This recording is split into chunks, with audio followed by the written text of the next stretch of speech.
poderia eclipsá-lo, em lugar do mal que poderia realçá-lo? Se o orgulho é o pai de muitos vícios, é também a negação de muitas virtudes. Encontramo-lo, no fundo, como o móvel de quase todas as ações. Por isso, Jesus se dedicou a combatê-lo como principal obstáculo ao progresso. Assim seja.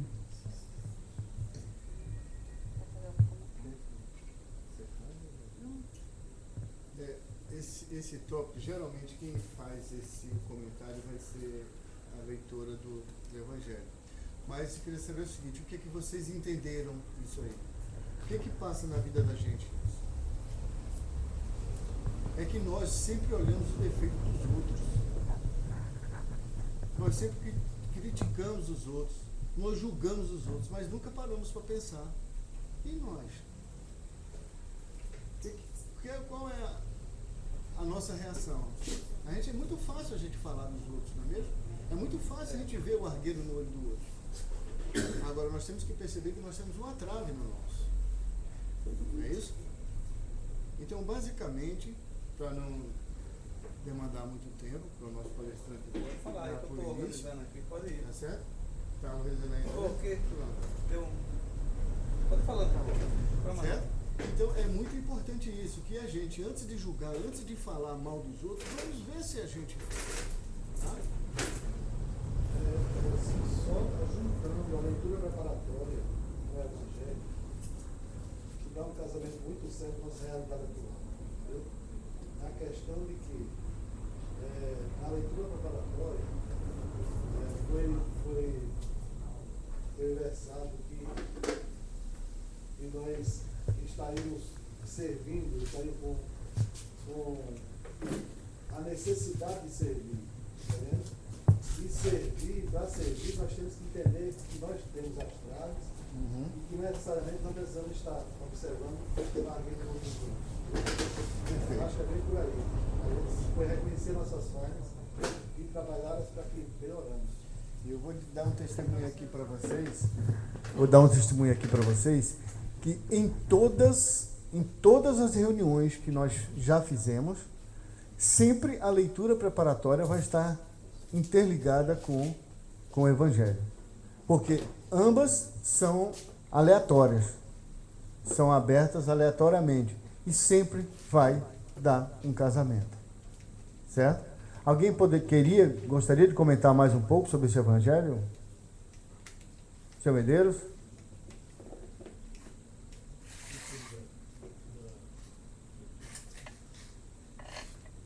Ninguém mais? Nós vamos comentar alguma coisa sobre os nossos trabalhos aqui na casa, enquanto o nosso palestrante termina ali com a tecnologia dele.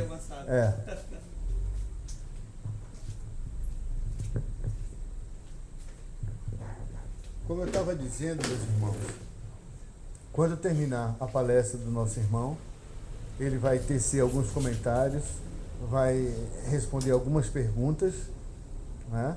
Perguntas bem difíceis, né?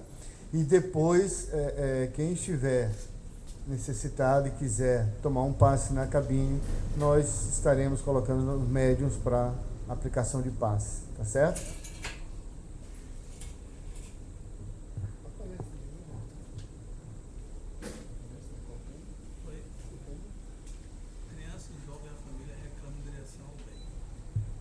Excelente tema, né? Então vamos aguardar dar início. Eu estou sem bateria, qualquer coisa ali. Certo? Não vai direto. Não, aqui morreu. Entendeu?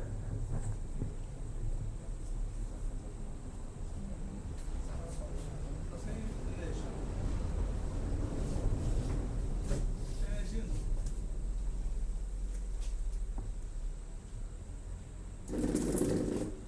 Vamos iniciar, né? Devagarzinho a gente vai chegando aqui. Não está chegando a energia. Mas o conteúdo você tem pendrive? Está no computador. Era para pagar, que ele está ligado direto na energia.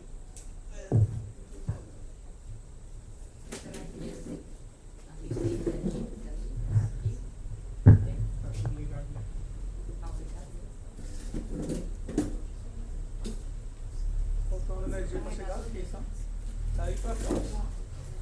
Aí chegou agora. Mexeu e ele saiu. É lá na tomada lá. Agora. Chegou aí. Saiu. Chegou, saiu. Saiu, chegou, saiu. Nós vamos falar um pouco sobre família, sobre evangelização. E como tem tudo a ver conosco, esse é um trabalho que nós estamos fazendo no movimento espírita. E é um trabalho que temos um pouco de experiência, nem tão quanto, mas podemos falar um pouco com vocês, já que trabalhamos com evangelização há 20 anos. Então a gente pode passar um pouco do que a gente faz, que é evangelizar. E evangelização, a casa aqui tem evangelização. Evangelização não é só infanto e juventude. Evangelização, ESD é evangelização, DAN é evangelização, DAPS é evangelização. ESD, Estudo Sistematizado da Doutrina Espírita, DAN, Departamento de Assuntos Mediúnicos, DAPS, Departamento de Ação e Promoção Social. Esses 3 departamentos, junto com o DIG, Departamento de Infância e Juventude, fecha o raciocínio de evangelização.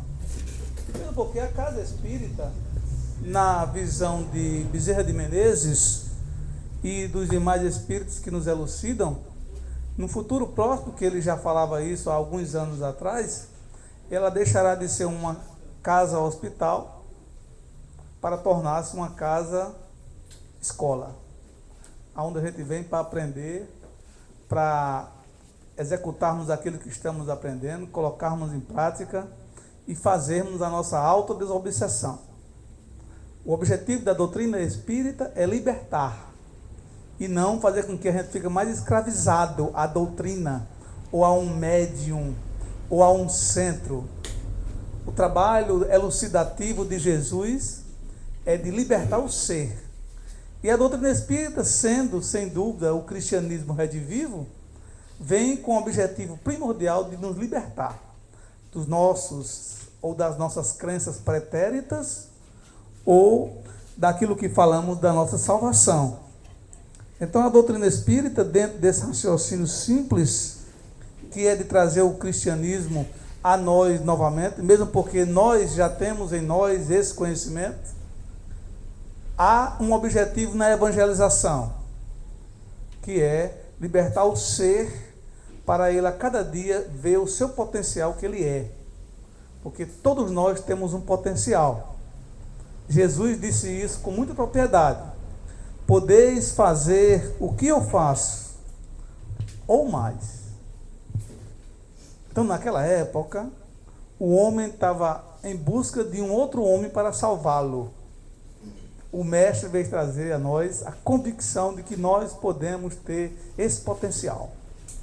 E a doutrina espírita vem nos dar mais ainda algo que a gente não estava lembrado.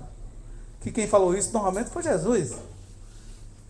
Irei ao meu Pai e ele vos enviará o Consolador, que relembrará tudo que eu falei e algo mais. Esse algo mais é porque nós não estávamos ainda preparados para entendermos as palavras de Jesus. E aí a doutrina espírita vem nos dar esse banho de maravilha, que é renovar dentro de nós essa chama que nós temos. Porque se ficarmos dentro de um raciocínio sempre de dependência, estamos ainda trabalhando em nós o velho homem.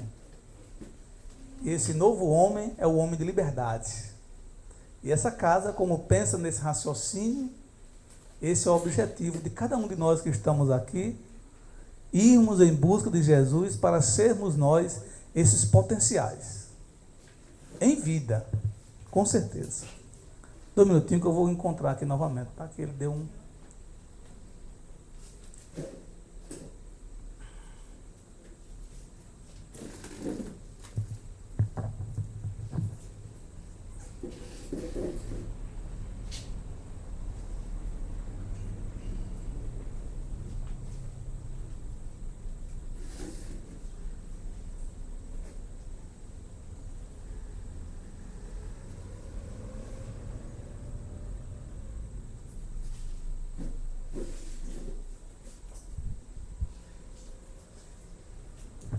Então a criança, o jovem e a família reclamam a direção do bem. Isso é um problema do século XXI, quando dizem que o homem nunca procurou Jesus como na atualidade desse século. Há uma reclamação íntima em direção desse bem, que é aí onde está o nosso Mestre Jesus. Aí é uma família, a priori é uma família de pinguins, que cada um de nós temos uma família, os animais e assim sucessivamente. E uma frase para a gente poder refletir: a vida em família é a oportunidade sublime que não deve ser descuidada ou malbaratada. Então a gente começa a ver que a família da gente é algo nobre.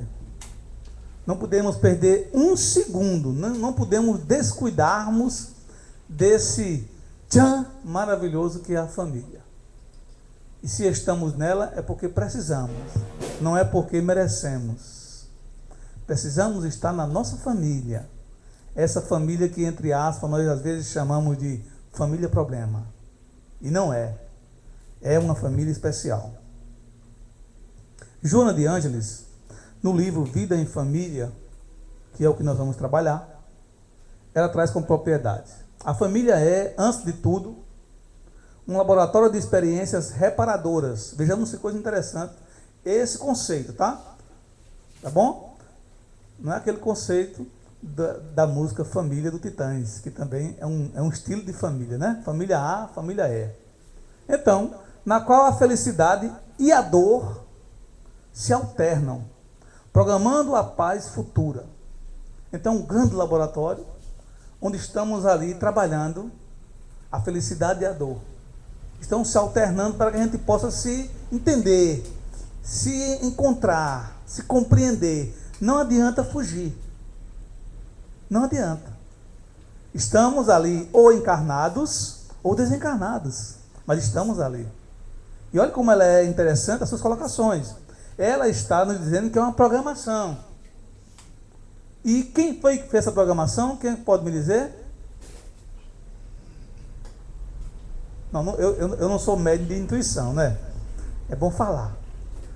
Se é uma programação, certo? Quem foi que programou isso para vir para cá?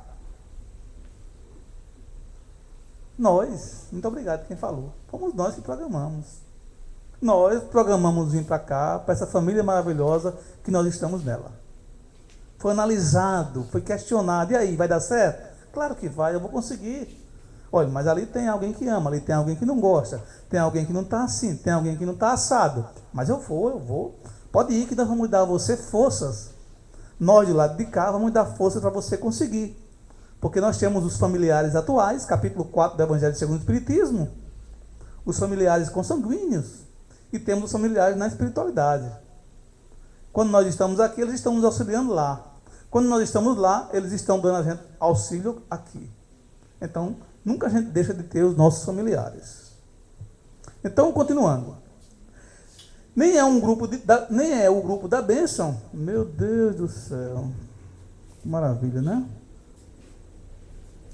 Nem é o grupo da bênção, nem o elan da desdita. Antes é a escola de aprendizagem e redenção futura. Lembrando por que futura? Porque agora estamos aqui, amanhã vamos estar lá. Então é um trabalho hoje para amanhã, é um trabalho amanhã para depois, aqui. Sempre em família, não esqueçamos disso. Em família. Claro, esse é o raciocínio. Continuando. Aqui é para nós casados, nós cônjuges, nós que achamos que o problema é o outro, nós que sempre colocamos o outro. Essa colocação de Joana de Ângeles está ela própria vivenciando, para quem já teve o carinho de ler o livro A Boa Nova. A própria Joana de Ângeles vivenciando isso aqui, quando ela esteve com Jesus. Tá certo? Num diálogo fraterno de luxo. Eu quero ter um diálogo fraterno com Jesus, é de luxo. Né? Então ela teve um diálogo com Jesus e ele disse isso aqui para nós. Ó.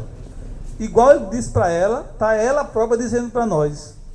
Desculpa o esposo irresponsável, ou a companheira leviana, preservando ao seu lado, mesmo que o ser a quem te vinculas queira ir-se adiante.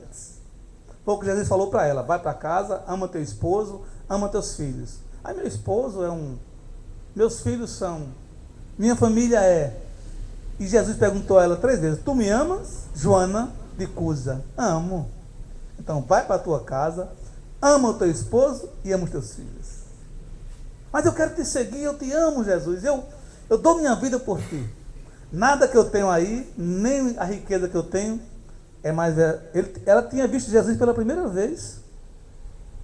Só podia ser um amor de outrora. Porque uma declaração de amor dessa tem que ser algo muito breve, fervoroso. É um amor fraternal, não é um amor carnal, não é sensualidade, é sensibilidade. E ela se declarou a Jesus por 3 vezes, igual a Pedro. Aliás, todos que chegaram a Jesus se declararam a ele. E ele disse: vai para a tua casa, ama teu esposo e ama teus filhos. Não o retenhas com amarras de ódio ou de ressentimento. Irá além, sim, no entanto, prossegue tu, fiel, no posto e amando. Alguém tiver alguma dúvida, mais ainda, o Evangelho segundo o Espiritismo, indissolubilidade do casamento. Analisando aqui, como está analisado por Joana, que se no casamento já acabou o amor, se é de haver desrespeito, pancadas e agressividade, na civilização do século XXI, que ambos possam chegar a um acordo. Não esquecendo, ela vai tratar depois aí a sequência, os nossos diamantes. Não esquecendo isso. Mas se há o sentimento breve e maravilhoso, o sentimento sempre que nos dá esse de amor, que possamos ir até as últimas, com amor, por amor. Mas se o outro não, o problema é do outro. Eu estou fazendo a minha parte, estou amando. Mas se ele não, o problema é dele. Mas ele é, não se preocupe. Hã? Muito difícil, por isso é gostoso. Tudo que é difícil é gostoso. Tudo que é difícil é gostoso. Tudo fácil não tem sabor, porque a gente não sabe qual o valor daquilo. Hã? De preferência, sim. Não tenha dúvida disso. O love. Mas será que você vai conseguir? Claro que eu vou. Olhe, não, eu vou. Tá certo? E aqui a gente encontra tanta coisa boa que esquece daquilo que nós nos comprometemos. Hoje eu estava lendo Amélia Rodrigues, Vivendo com Jesus, e ela repete uma frase que Joana de Ângeles falou no seu último livro também. Eu vou falar bem rápido. Não te esqueças que tu assinaste o contrato com Jesus. E nesse contrato, não observasse as cláusulas. Eita, chega, eu fiquei tremendo. Foi no escuro. Assinaste no escuro. Jesus disse: não quer ler, não? Não, eu sei que o senhor é demais, mas leia, meu filho. Não, eu vou assinar no escuro. Tá certo? E agora está querendo dar um jeito de pular, e não há como isso, porque isso é uma responsabilidade nossa. Emmanuel fala agora no que nós falamos aí na leitura de Joana. Ele diz assim, ó: sejam, pois, quais forem as circunstâncias constrangedoras que te afligem o lar. Está dando uma sequência do raciocínio anterior.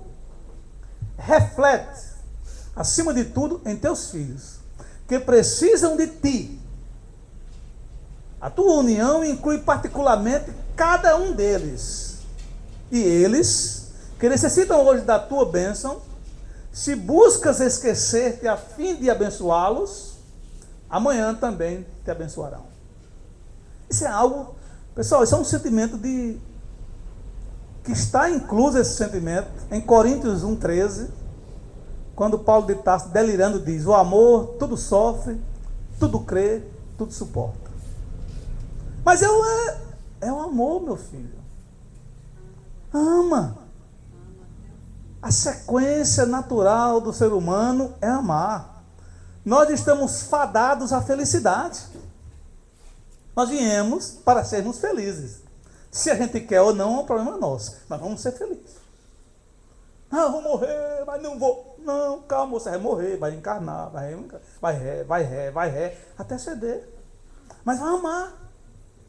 Porque há algo em nós que nos direciona para o amor. Senão a gente não amar Jesus. Esse é o objetivo de estarmos aqui no planeta Terra. Analisando Jesus com mais propriedade, como é que ele convidou aqueles pescadores com tanta sensibilidade e simplicidade e eles seguiram ele com tanta facilidade? Tinham e têm em nós já a certeza que ele é o nosso caminho certo para chegarmos a Deus. Porque se nós formos analisarmos novamente Joana de Ângeles, e não tenhamos dúvida que Amélia Rodrigues, elas dizem que todos os pescadores já tinham a convicção que aquele cantarolar era do mestre.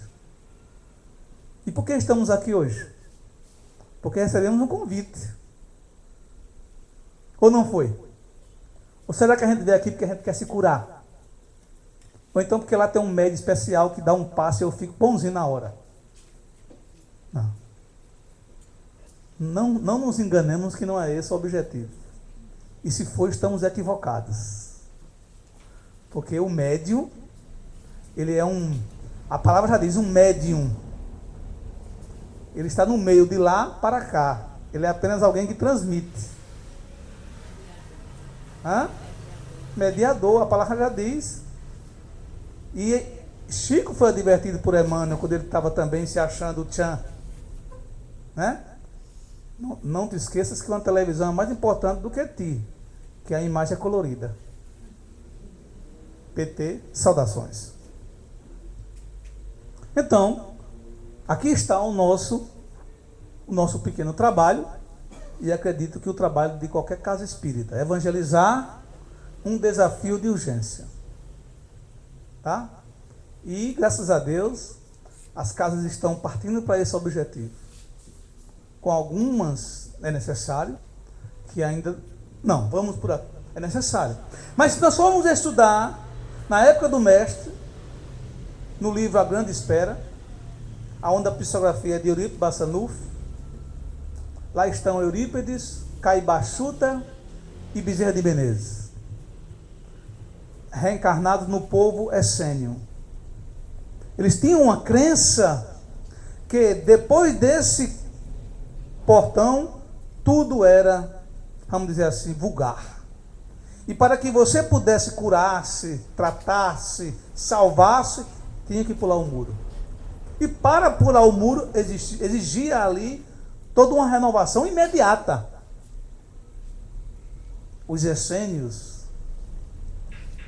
Mas a sequência do livro, que vocês vão ler, que eu sei que vocês são curiosos, eu li porque eu fui curioso.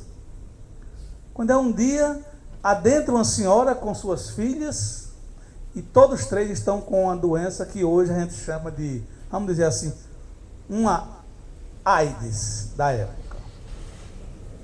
E todos são contaminados dentro do povoado. Não tem cura. Todos vão morrer de febre. Era uma febre. E coincidência ou não, a febre que o próprio Eurípides Bassanufo, na última encarnação, desencarnou. E quando não mais tem o que fazer, adentra um jovem de 14 anos de idade, nesse povoado essênio, e passa com eles 3 dias. Com 3 dias, todos estão curados.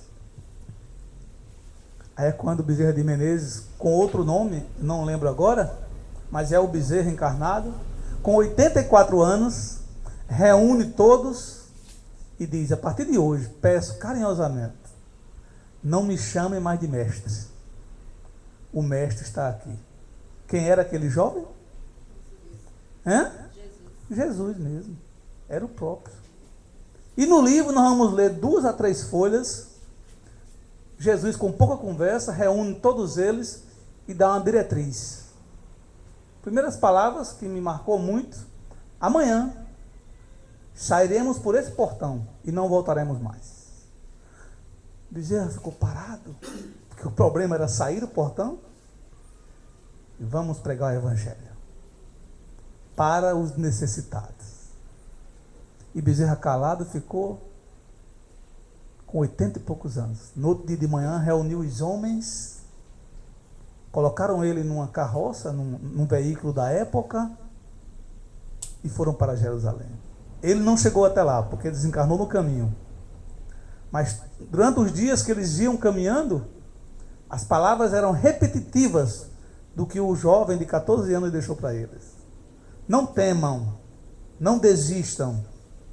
Vocês estão sob a orientação do Pai. E nenhum desistiu. Veja que coisa maravilhosa. Enquanto nós ainda estamos em busca de alguns locais que estão, aonde estiveres, lá está o Evangelho. Vivo. O teu exemplo. É o maior evangelho que existe, é o nosso exemplo. Nada mais. Aí é um grupo de jovens, que eu sou apaixonado. Esse é o grupo de jovens Hawari. E aí está. Cuidar de os preservar, eles, para que os graves compromissos que eles estão destinados constituem o inadiável desafio da educação. Então, cuidar de os preservar para os graves compromissos que eles estão destinados constitui o inadiável desafio da educação. Preparar o jovem para o que eles vão enfrentar. A desigualdade social, os problemas individuais, os complexos pessoais, a análise de como pode ir à frente mesmo sem poder. Essa é a grande missão da evangelização. Aqui nós temos jovens importantíssimos, não porque são jovens, não porque são de um grupo, mas pelo que eles têm de arquivo, porque eu conheço individualmente cada um. Já temos jovens que chegaram aqui com problemas, inclusive de não sorrir, que eu não vou dizer quem é, e é um dos que mais está rindo aí para nós. Jesus no coração, despertar o potencial que eles são, acreditarmos neles e não acharmos que só nós temos a verdade. Principalmente nós, os pais, que somos muito machos, machucados. Os Superman, que não somos. Ok? Vamos em frente. Aí vem uma pergunta feita para a espiritualidade superior, uma pergunta muito interessante. Qual a importância da evangelização espírita infanto-juvenil na formação da sociedade do terceiro milênio?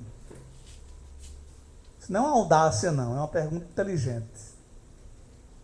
Porque a doutrina espírita é uma doutrina que tem um tríplice aspecto que nenhuma outra religião tem, não deixando de desrespeitar nenhuma. Todas têm uma importância. Mas a doutrina com esse tríplice aspecto, esqueci. Quem pode dizer? Hã? Ciência e religião. Dá uma base para eu entender o porquê que eu estou aqui, qual o meu objetivo e para onde eu vou. Não são jovens, estão jovens. Ser jovem é olhar para trás e não ter vergonha do passado. É continuar com o arquivo que nós somos, renovando-se diariamente. Isso é juventude pura. Então, dentro da resposta, da pergunta vem essa resposta. Nós apenas pincelamos ela. Alguém depois, se quiser, a gente pode dizer onde é que tem isso aí. Olha a resposta aí. A importância é de máxima relevância. Máxima, não é média, nem talvez, quem sabe não. Máxima relevância. Pode ser a infância de hoje o elemento social do futuro que constituirá a nova humanidade.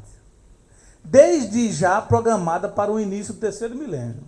Só que isso aí foi no início do terceiro milênio, 2000. Nós estamos há 14 anos já. Já passou até o tsunami. Já vem um livro maravilhoso, Transição Planetária, e a gente, às vezes, até já leu e achou que era bonito o livro. E o livro vem nos elucidando que não. Dali surgiu realmente uma mudança no planeta Terra, o tsunami. Até o eixo mudou. Não foi uma coisinha para a gente. E Filomeno de Miranda já lançou o segundo livro em cima dessa tese, em cima do porquê disso aí. O alvorecer do amanhã. Como é? Alvorecer da nova era. Lá a gente vai entender o porquê dessa importância da juventude, da evangelização. Ok? Vamos em frente, porque a gente só tem até 11 horas hoje. Na alvorada, olha lá, na alvorada do próximo milênio, os jovens da atualidade estarão chamados a exercer tarefas e atender a compromissos cujos resultados dependerão da formação que lhes seja dada, desde agora. Então, a nossa responsabilidade, nós pais, nós evangelizadores. Nós pais, porque temos a obrigação de darmos o nosso exemplo. Exemplo de cristão. E não exemplo de espírita. Espíritas cristãos. Só espírita falta alguma coisa. E lembrando que a doutrina espírita não é religião. É uma religião. Se nós sairmos daqui dizendo que só o espírita vai para o céu, cairemos novamente nos nossos equívocos do passado. Ou então só que Bezerra de Menezes pode curar, novamente estamos equivocados. Estamos falando de cristãos, dando um exemplo para que aquelas crianças jovens que estão nos observando queiram ter vontade de nos seguir. Que Jesus, só estamos com ele até hoje porque nós temos vontade de seguir Jesus. E não porque ele foi bonito, não porque ele foi para a cruz, não porque ele deu sangue, nada disso. Ele deu o exemplo, o maior exemplo de perfeição na pergunta 625 do Livro dos Espíritos. O maior exemplo de perfeição que a espiritualidade superior nos deu. Quem é? Jesus. Está lá na pergunta 625. Então, desde agora, sendo a doutrina espírita, ela não está dizendo que só a doutrina espírita não, sendo a mais excelente mensagem de todos os tempos. Por quê? Traz a convicção da imortalidade da alma, a certeza da pluralidade dos mundos habitados, a nunca jamais dúvida da pluralidade e da comunicabilidade e a certeza de Deus. Porque se eu tiver alguma dúvida sobre Deus, tem alguma coisa equivocada. A certeza que Ele é a inteligência suprema, a causa primeira de todas as coisas. A criança começa a ter essa certeza já aos 3 anos de idade. 3, 5, passa para outro ciclo. 5, 7, passa para outro ciclo. 7, 9, passa para outro ciclo. 9, 12, passa para outro ciclo. Quando ele chega aos 12 anos, coitado dos pais. Porque ele já tem um perfil. E se o pai não mudou, ele vai ter que mudar. Porque a criança começa a vivenciar algo diferente dentro do lar. Sem impor, porque ele sabe que ele não pode impor. Aí ele passa de 12 para a juventude a partir dos 13 anos. Por que tudo isso? Com certeza a casa estuda isso, nós vamos só refletir. Porque nós temos 15 anos para darmos direção aos nossos filhos. 15. Até os 7 anos ele não sabe onde é que está. 3, 4, 5 anos só faz dormir, voar, não. E nós estamos ali para darmos a ele direcionamento. Nós somos educadores. Com 7 anos ele chega na Terra. Começa a olhar as coisas. É quando a gente diz que mudou demais. Esse menino mudou demais.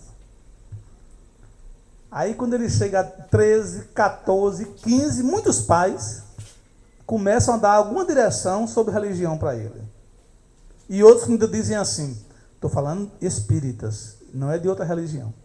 Eu já ouvi de espíritas. Hélio, não se preocupe não. Quando ele crescer, ele vai saber o que ele quer.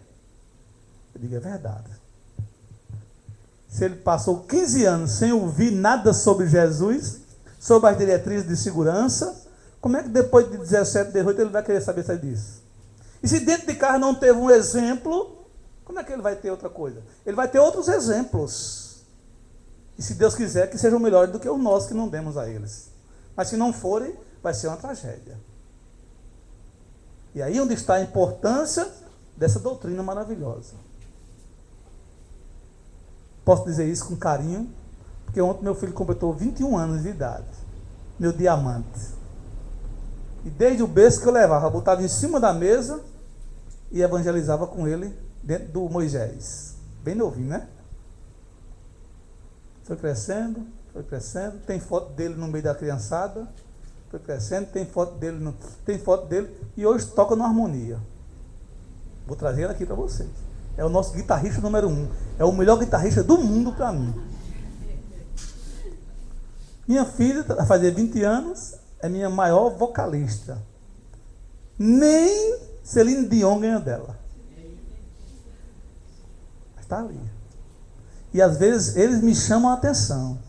Pai, o senhor está muito medieval. Porque fala mais o homem velho do que o homem novo. E eles já estão num pensamento mais jovial. Ou seja, mais com Jesus. Porque ser jovem é estar com Jesus. Esse é o objetivo. E aí está toda a razão da gente estar aqui. Um homem incomparável. Tudo que a gente falou resume-se na menor resposta do Livro dos Espíritos. A resposta 625. É só isso aqui a resposta. Jesus. Podem ler lá que está dizendo. E a pergunta é: qual o maior exemplo dado a nós, dado ao planeta Terra? Está lá a resposta. Depois pega o livro aí para a gente fazer. É rápido, alguém deve ter o Livro dos Espíritos, a gente pode ler para vocês. A pergunta e a resposta. Quem tiver, leia para nós aí. 625, a pergunta. Aí está algo que daqui a mais 3 milhões de anos a gente vai ouvir falar sobre ele. Haroldo Dutra diz que mais ou menos 14 bilhões de anos ele está a nos orientar. Eu fiquei imaginando esses anos. Mais ainda que ele não é só o governador do planeta Terra.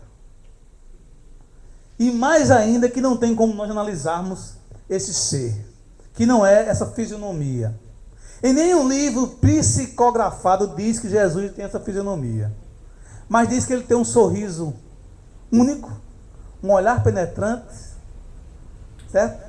E um abraço que quem já o sentiu nunca mais esquece. Era algo nobre. O seu cantarolar das bem-aventuranças até hoje sussurra nos nossos ouvidos. Nunca ele julgou ninguém. Ao contrário, sempre despertou no seu o que ele tinha de bom. Foi assim com a mulher. Foi assim com. Chegou um doutor da lei, falando com ele nas escondidas, na madrugada. E ele teve o carinho de dialogar com Nicodemos. E ainda jogou para ele uma verdade que ele já sabia. Senhor, como é que eu posso ser o reino dos céus? Nascer de novo. Quando veio a prostituta diante dele, ele deu aquele banho de amor. Foi tão forte aquele diálogo, diz Amélia Rodrigues, que no outro dia a prostituta enlouqueceu. O lugar onde era um prostíbulo, ela fez nascer um local para abrigar crianças carentes das prostitutas que iam desencarnando com a peste da época. Veja que beleza desse ser. E aquele que cobrava imposto, quando teve com ele foi jantar na sua casa. Inclusive os próprios discípulos não aceitavam que ele fosse. Senhor, como é que você vai jantar com aquele cara? Afinal de contas ele é. Aí, ele foi. Mas teve um diálogo tão gostoso. Ele é aquele homem que no outro dia ele saiu a devolver a todos. Se merecia um, ele dava 2. E como ele, a prostituta e Nicodemos, está lá no livro que todos eram classificados como loucos. Era não. Aprenderam a amar. Quem ama é louco. Quem ama não é compreendido. Quem ama por si só ama. Essa é a grande mensagem de Jesus. Que possamos começar, numa noite como essa, a nos amar. Porque está lá. Amar o próximo como? Então, é o primeiro. E o segundo? Que é o primeiro. Jesus foi muito interessante. Ele jogou Deus, depois jogou a importância do segundo, que é o primeiro. Amar a Deus sobre todas as coisas, que é a inteligência suprema que é a primeira de tudo, que é Deus. E amar o próximo como a ti mesmo. Fechou, PT, saudações. Tudo resumindo nisso aí. Para ser feliz, eu tenho que amar o próximo.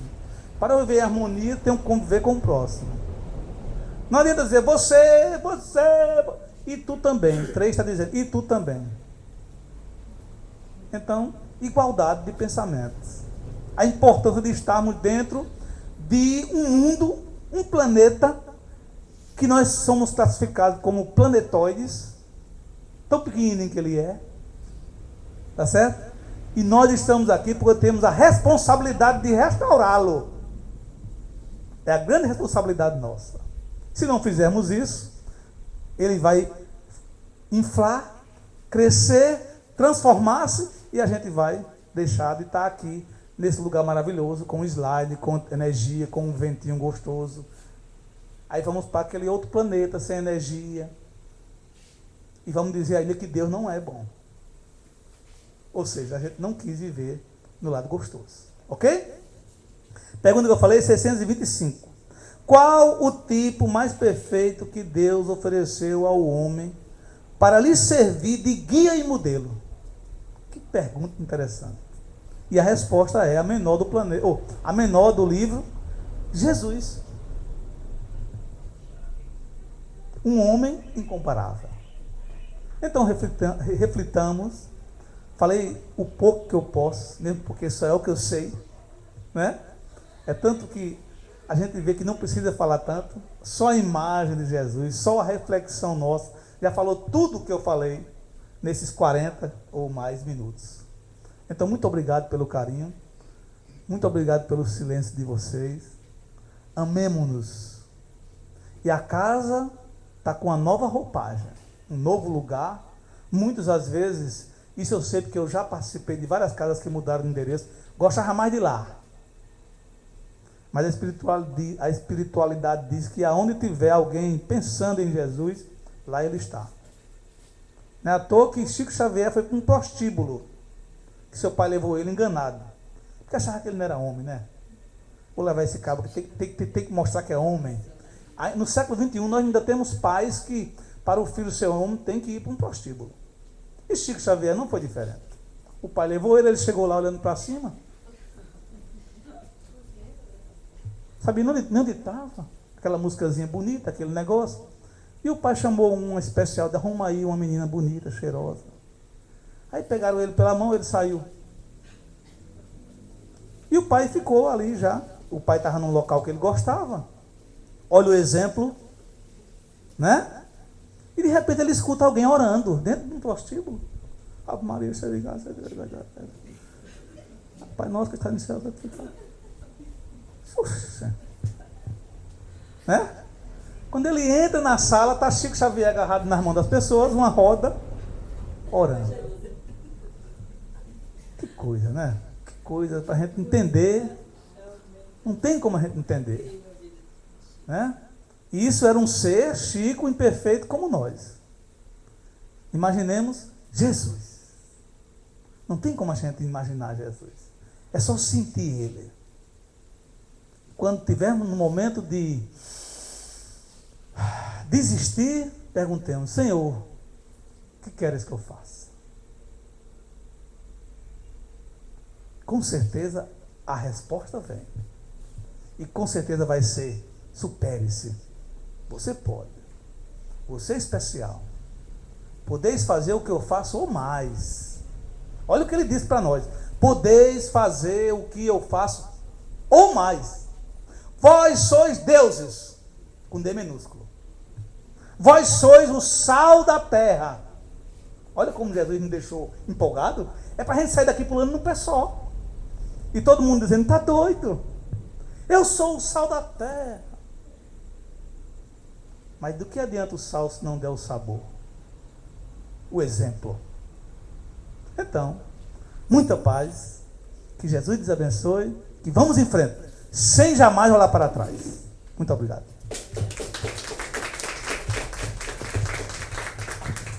Agradecemos essa palestra maravilhosa. Elton. Tenho certeza que foi bem absorvida por nós, a forma como foi mostrada, né? E se alguém quiser fazer alguma pergunta sobre o tema abordado, fiquem à vontade. vale ser no pensamento, né? Não vale ser no pensamento. Eu acho que a palestra foi abordada com tanta clareza que não se faz necessário nenhuma pergunta, não é isso? Então, agradecemos ao irmão pela essa maravilhosa noite que nos foi proporcionada hoje. Muito obrigado. Eu gostaria de pedir para o irmão Medeiros proferir-se a prece de encerramento.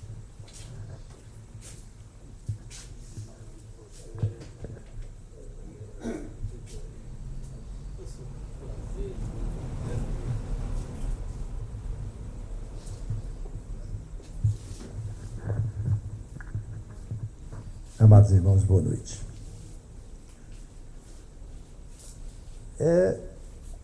A palestra que ouvimos hoje, agora que acabamos de ouvir, é uma prece, foi uma prece para todos nós. Porque ela elevou os nossos espíritos à reflexão, a fazer propósitos, a reflexionar a nossa vida em família, a pensar nos nossos filhos, que muitas vezes, tenho certeza que tem muitas mãezinhas aqui que vêm para pedir pelos seus filhos. E essa palestra, essa advertência que nós temos que conduzir os nossos filhos aos templos para que eles possam receber o Evangelho de Jesus, para que eles possam conhecer Jesus, e principalmente quando está contemplado com essa doutrina maravilhosa, com esse privilégio.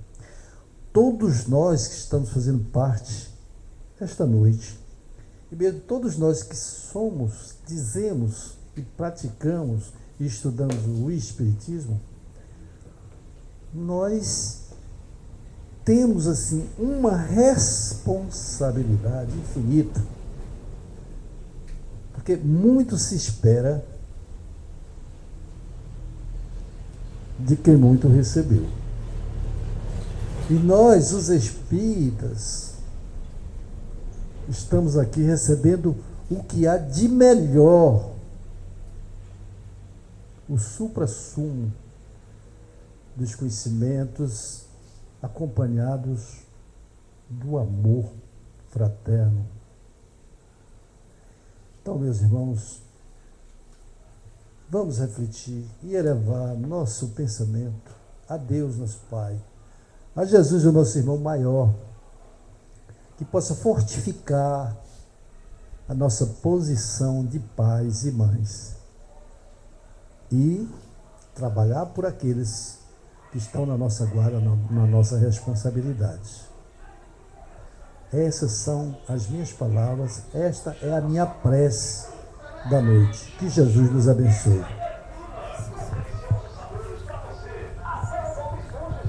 Meus irmãos, pedimos permissão a Deus para darmos por encerrada a reunião dessa noite. Lembramos aos irmãos que quem quiser tomar passe, nós vamos para a cabine ali, tá certo?